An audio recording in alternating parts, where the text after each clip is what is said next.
tout le monde, c'est Asuxion. On se retrouve pour une nouvelle critique analyse des épisodes de One Piece. On va parler de l'épisode 795, une ambition gigantesque, Big Mom et Shizar.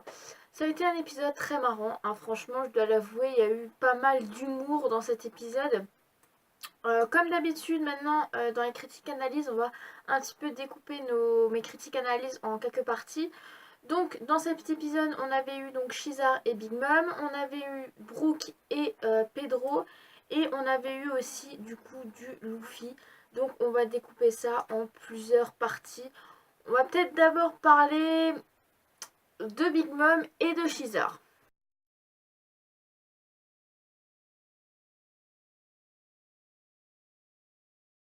Donc pour Shizar ça s'annonce très très mal parce que du coup dans cet épisode-là, il se retrouve face à Big Mom et du coup Big Mom lui demande voilà qu'est-ce qui se passe par rapport à la drogue qu'il avait créée, donc la géantification donc des humains pour créer des géants.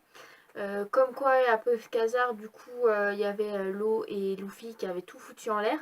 Donc du coup, et ben tout simplement Shizar lui annonce ce qui s'était passé, comme quoi Luffy et Law sont arrivés, ils ont tout foutu en l'air, tous les projets, l'usine, donc le laboratoire dont il avait fait ses recherches a été détruit.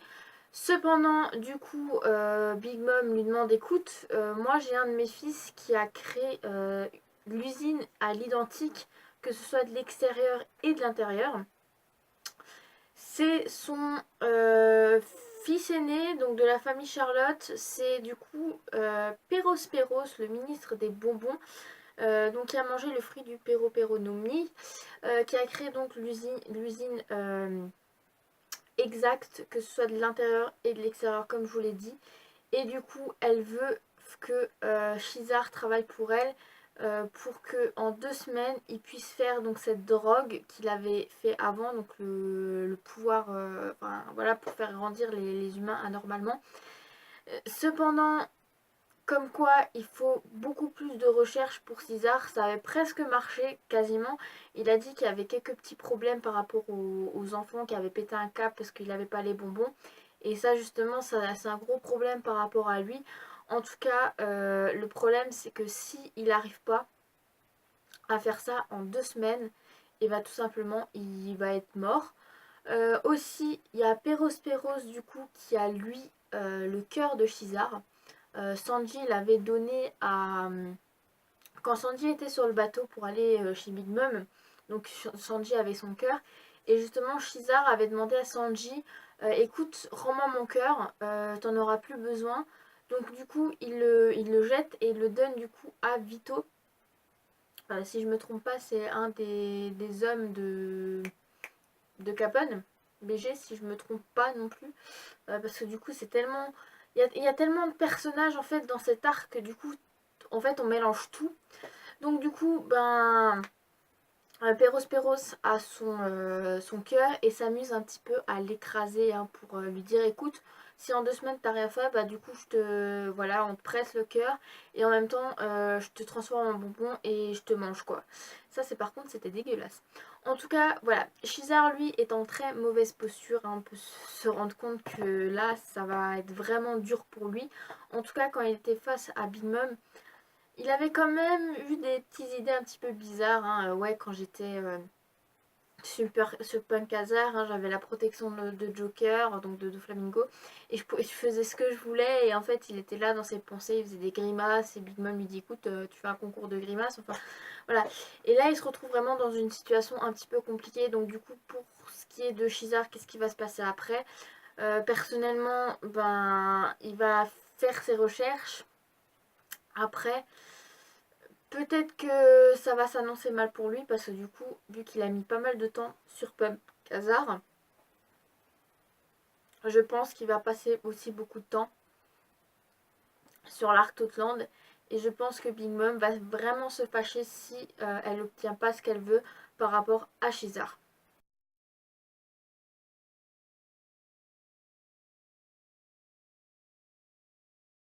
Ensuite, on va un petit peu parler de Pedro et de Brook. Donc Pedro et Brook se sont retrouvés, se sont infiltrés donc à Sweet City.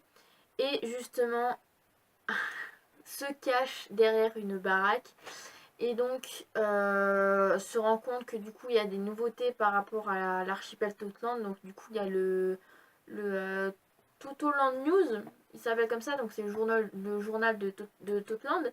Et du coup Pedro va voir et du coup il va se rendre compte que en fait il y a Jinbei qui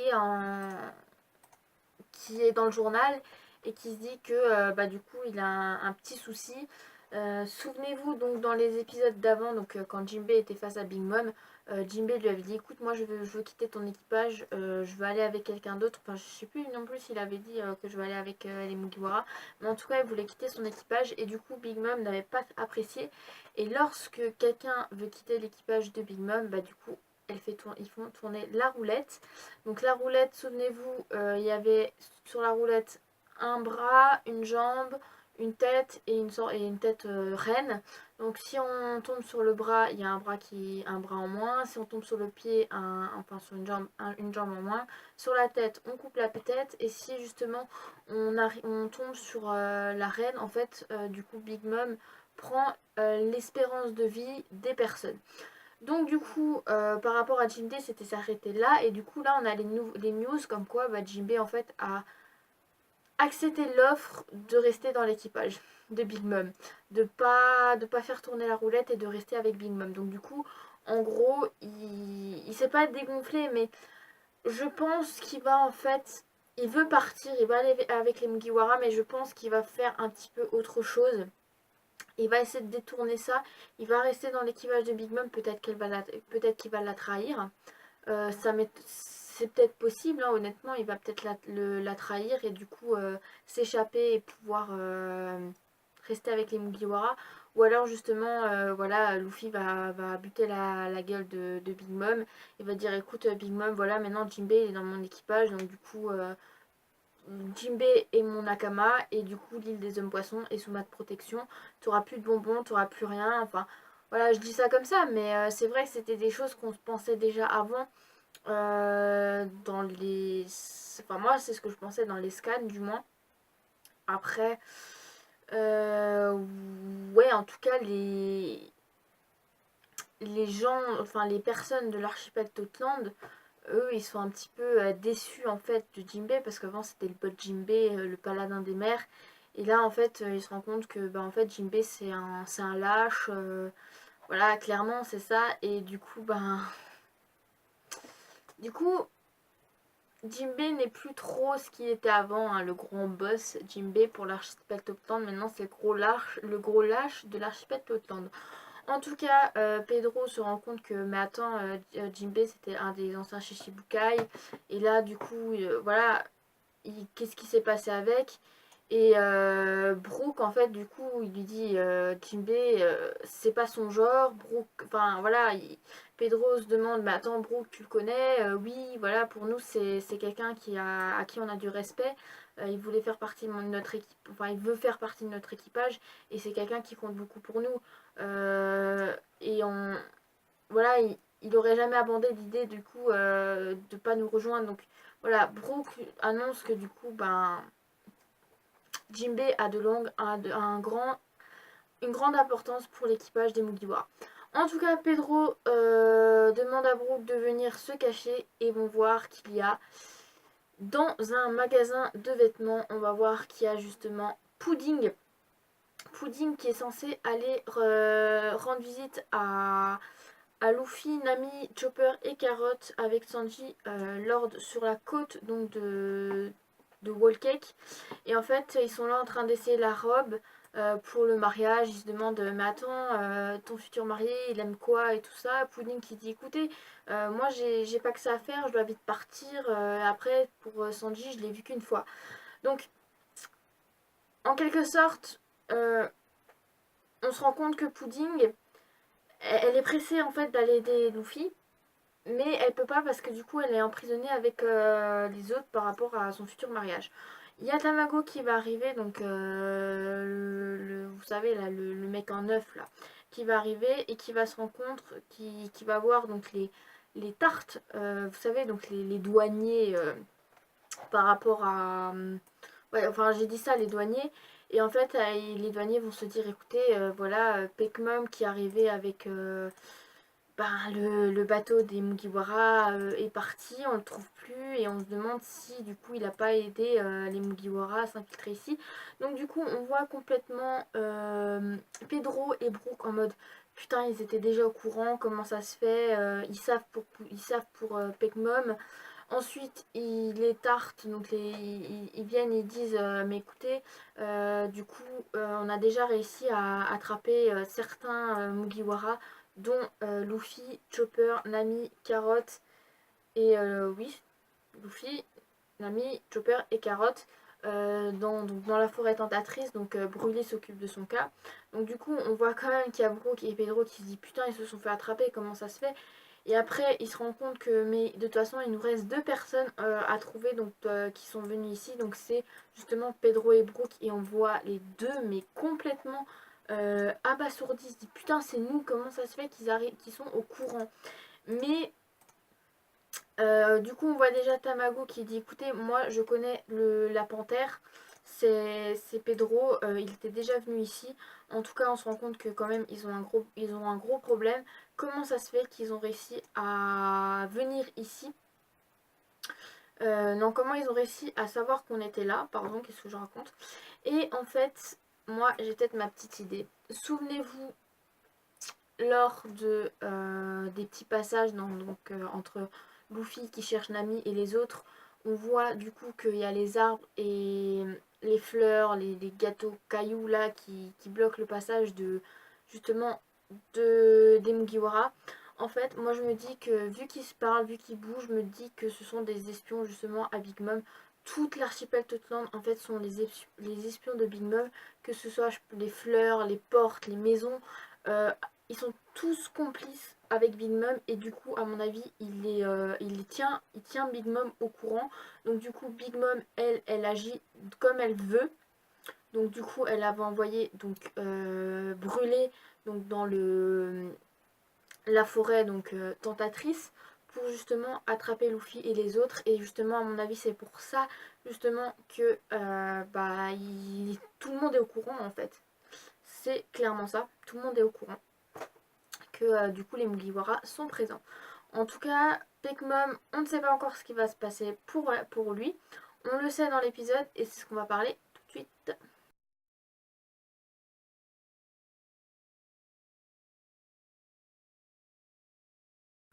Donc par rapport à Peck Mom, on se rend compte qu'il a été enlevé du coup par Capone BG. Donc du coup quand ils sont arrivés sur l'archipel donc Tootland, donc ils étaient sur l'île Chocolate Town, on avait vu donc à la fin ils sont revenus sur le bateau et ils n'ont plus trouvé Peck Mom. Et donc du coup Peck Mom a été enlevé. C'est bon, on a la réponse. Peck Mom a été enlevé donc du coup par Capone. Et bah tout simplement Capone, lui, veut se venger de Big Mom et lui demande écoute, reste avec nous, on va faire quelque chose à Big Mom. Donc oui, donc Vito est un de l'équipage de Capone, voilà c'est ça, je me souvenais plus avant mais du coup c'est bon parce que du coup j'ai juste l'épisode en fait juste à côté de moi hein, comme d'habitude, comme ça je peux faire la différence. On voit du coup la femme de Capone Belger, donc c'est tout simplement la 22e fille de la famille Charlotte, Charlotte Chiffon. Donc c'est Chiffon, donc c'est elle la femme de Capone et c'est la sœur de Lola, euh, qu'on a vu donc à Thriller Bark, donc la facochère là. On se rend compte aussi qu'ils ont un enfant, un peu bizarre. En fait, c'est une sorte de fille. En fait, je sais même pas si c'est une fille ou un garçon, c'est ça le truc. Et genre, en fait, il est déguisé en Capone et en fait, il a une tétine en forme de cigare. En plus, il est vrai, il ou elle est vraiment horrible en fait. La famille, franchement, le couple Capone, leur gosse et Chiffon, c'est un couple horrible, hein. Franchement. Bon, en tout cas, on se rend compte que Peck Mom est en très mauvaise posture parce que du coup il veut pas trahir Big Mom. Capone aussi reproche à Pekmom de ce qui s'était passé à Zou aussi. Comme quoi, oui, il fallait emmener Sanji, c'est l'ordre de Big Mom. Mais du coup, Pekmom n'a pas voulu parce que du coup, les Mugiwara avaient sauvé le pays de Pekmom. Donc du coup, il voulait les épargner. Mais du coup, ça n'a pas plu à Capone. Donc du coup, il avait tiré dessus, souvenez-vous. Et là, en fait, voilà, il veut essayer de faire entrer Pekmom dans son camp, mais Pekmom ne veut pas. Il dit écoute, tu sous-estimes trop Mama. Et du coup, Capone tire sur Pekmom et du coup, Pekmom tombe dans la mer. Donc, qu'est-ce qui va se passer maintenant pour Pekmom? On ne sait pas. Est-ce qu'il est mort? Est-ce qu'il n'est pas mort? Est-ce qu'il a été sauvé? C'est une très bonne question. En tout cas, Capone n'a pas réussi à avoir de l'aide de Pekmom pour essayer de trahir. Du coup, Big Mom.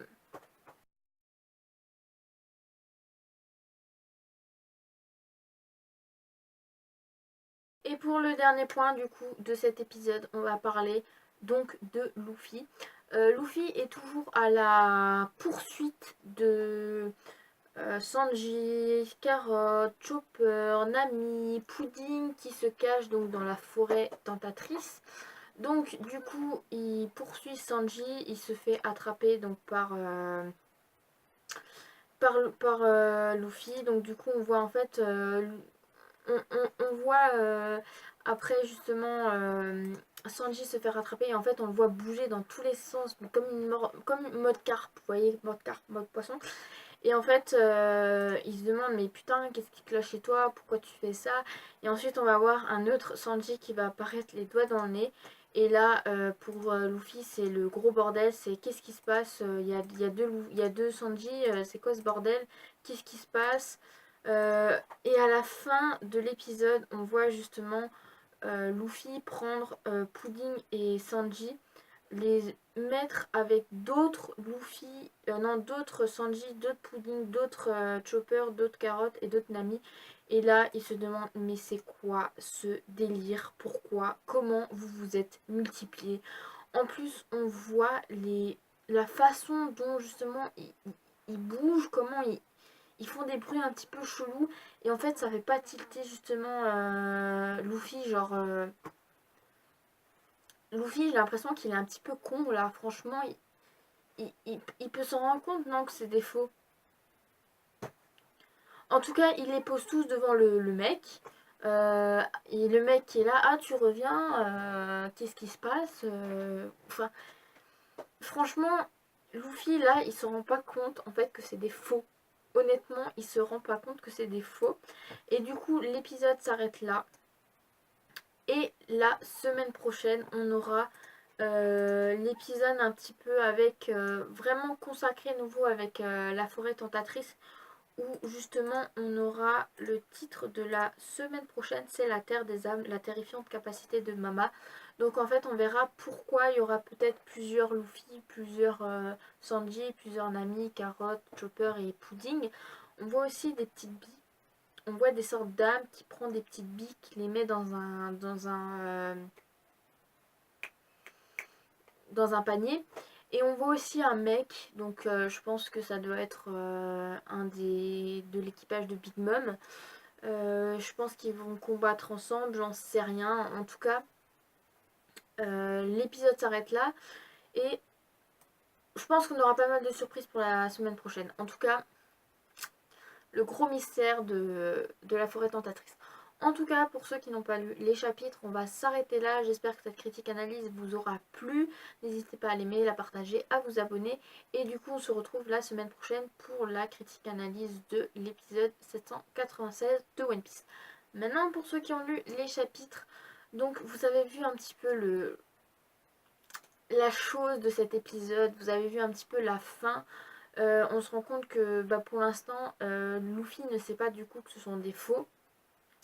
Et la semaine prochaine, on aura donc Crackers qui va commencer à venir. Je pense pas qu'ils vont faire tout de suite le combat. Je pense qu'ils vont attendre la semaine d'après ou dans 2 semaines. Je pense. Mais en tout cas, j'espère que ça va être bien, franchement, l'épisode prochain. Donc,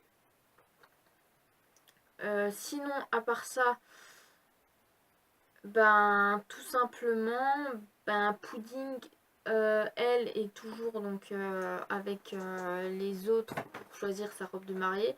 Donc du coup, ben vous savez qu'elle va pas venir, que finalement elle a trahi les Mugiwara. Et donc du coup, vous savez aussi que pourquoi Pedro et les autres sont démasqués par l'équipage de Big Mom, bah, c'est tout simplement par Pudding et justement par tout ce qui est les fleurs, les arbres. En fait, ils sont tous prévenus du coup Big Mom pour dire que voilà, les Mugiwara sont arrivés et que Big Mom les a du coup emmenés. Enfin, je crois qu'elle est au courant que c'est Big Mom qui les a emmenés. En tout cas, on va aussi s'arrêter là pour cette critique analyse. Donc du coup j'espère qu'elle vous aura plu. N'hésitez pas à l'aimer, à la partager, à vous abonner. Et du coup on se retrouve la semaine prochaine pour la critique analyse de l'épisode 796 de One Piece. Sur ce, je vous souhaite une très très bonne après-midi et je vous dis à la semaine prochaine. Allez, salut mes Nakama.